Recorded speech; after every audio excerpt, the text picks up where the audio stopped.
Hi friends, সবাইকে আমার চ্যানেলে ওয়েলকাম আর অনেক অনেক ভালোবাসা। আজকে হলো সানডে মানে স্পেশাল দিনে স্পেশাল কিছু হবে না, এটা তো হতেই পারে না। তাই আজকে একটা স্পেশাল চিজ বানাচ্ছি। Special cheese chicken leg piece fry.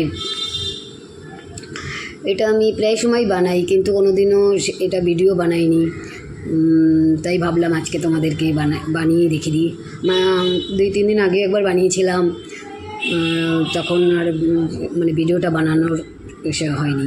তাই জন্য আজকে ভাবলাম আজকেই বানিয়ে ফেলি। সানডেটা দিনটা একটুখানি ভাবি একটু ফ্রি থাকবো, কিন্তু হয়ই না। স্পেশাল ডেতে স্পেশাল কিছু বানাতে হয়, তার জন্য টাইমটা কী করে চলে যায় বুঝতেই পারি না। চলো রেসিপিটা বলছি। প্রথমে লেগ পিসগুলো এরকম চাকু দিয়ে একটুখানি মানে কেটে কেটে নিতে হবে। তার মানে কেটে নিলে কী হবে, ভেতরে মশলাটা খুব ভালোভাবে যাবে। ঠিক আছে, এবার আমার সব চিকেন লেগ পিসগুলো কাটা হয়ে গেল।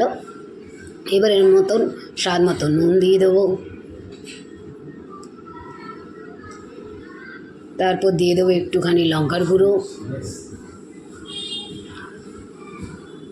এরপরে দিয়ে দেবো একটুখানি গরম মশলা পাউডার,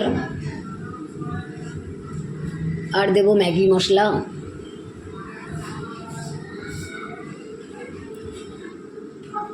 আর এটা হলো পেঁয়াজ রসুন আদার পেস্ট।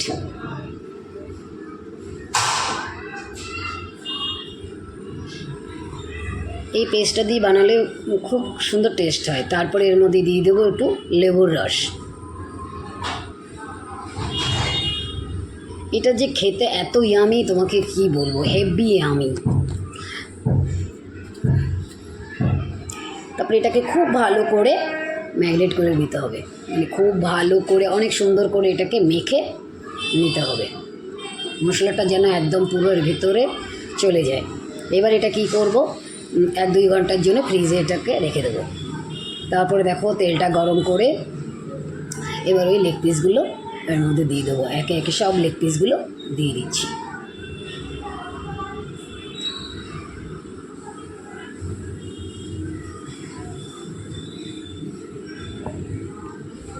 এইগুলো কিন্তু একটুখানি কী করতে হবে জানো, মানে সিমে করতে হবে, মানে কম গ্যাস দিয়ে এটাকে করতে হবে। বারবার ঢেকে ঢেকে এটা করতে হবে। উপর দিয়ে যেইটুকুনি মশলা ছিল সেই মশলাটাও দিয়ে দিলাম। ঠিক আছে, বারবার মানে ঢেকে করলে কী হবে, ভালো এটা ভেতর থেকে ভালো সফটও হয়ে যাবে, আর যে মশলাটা পুরো এটার ভিতরে ঢুকে যাবে। এবার আমি এটাকে ঢাকা দিয়ে দেবো।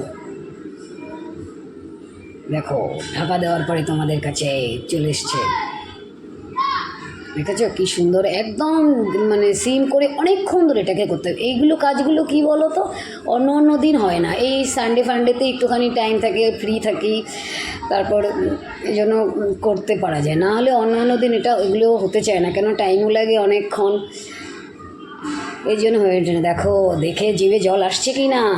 আবার একটু এটা ঢেকে দেবো, মানে আর একটুখানি এটা হবে। এইবার দেখো একদম ফাইনাল লুক, একদম পুরো একদম ফ্রাই হয়ে গেছে। এবার প্লেটিং করব। পেঁয়াজ কেটে নিয়েছি আর লেবু দিয়ে নিয়েছি। একটু লেবুটার ভিতরে একটুখানি দিয়ে দিলে, না দিলেও চলে, অনেকে দিয়ে দিলেও ভাল লাগে বেশ। আর তার সাথে একটুখানি সস নিয়ে নিলে তো কথাই হবে না, কিন্তু প্লেটটা একটু কম জায়গার জন্য দিতে পারেনি। ভালো লাগলে লাইক কমেন্ট শেয়ার করবে। আর টাটা। নেক্সট